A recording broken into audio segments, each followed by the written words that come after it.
today's recipe, tuturo ko naman sa inyo kung paano gawing espesyal ang simpleng ulam.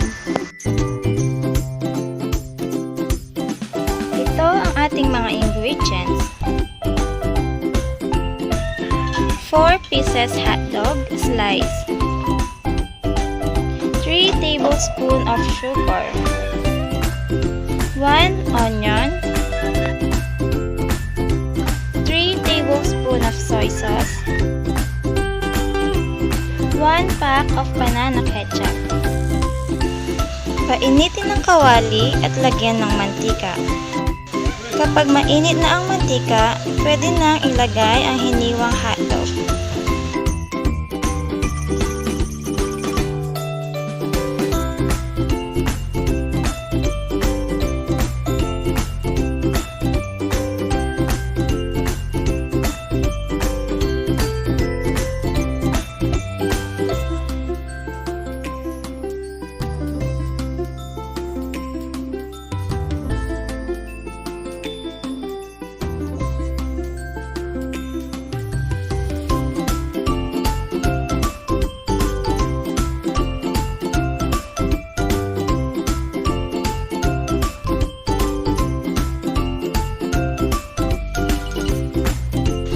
Kapag luto na, tanggalin sa kawali at itabi.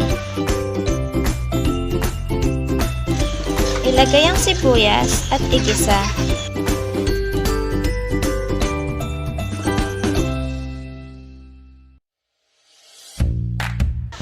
Sa mga bago pa lang po sa aking channel, please huwag niyong kakalimutan na mag-subscribe at pindutin ang bell para ma-notify po kayo every time na may bago tayong mga recipe. Ilagay ang 1 pack ng banana ketchup at haluin.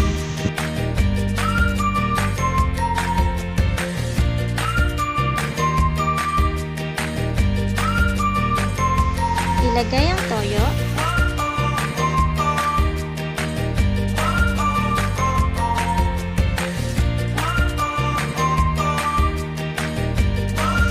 Ilagay ang 3 tablespoons ng asukal.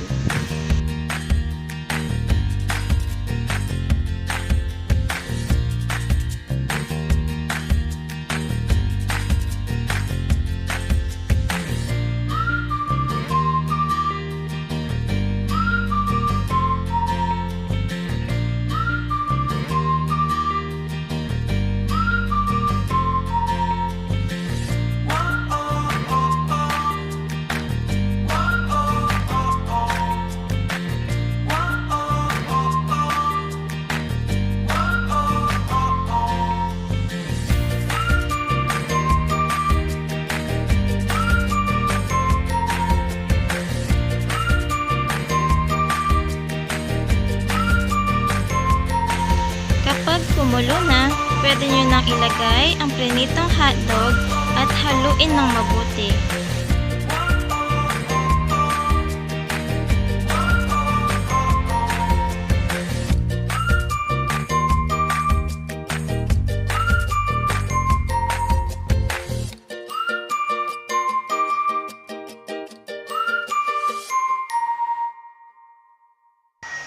So, eto na guys. Try nyo na at siguradong magugustuhan ng buong pamilya. Thank you for watching guys. Please don't forget to like, comment, and subscribe on my YouTube channel.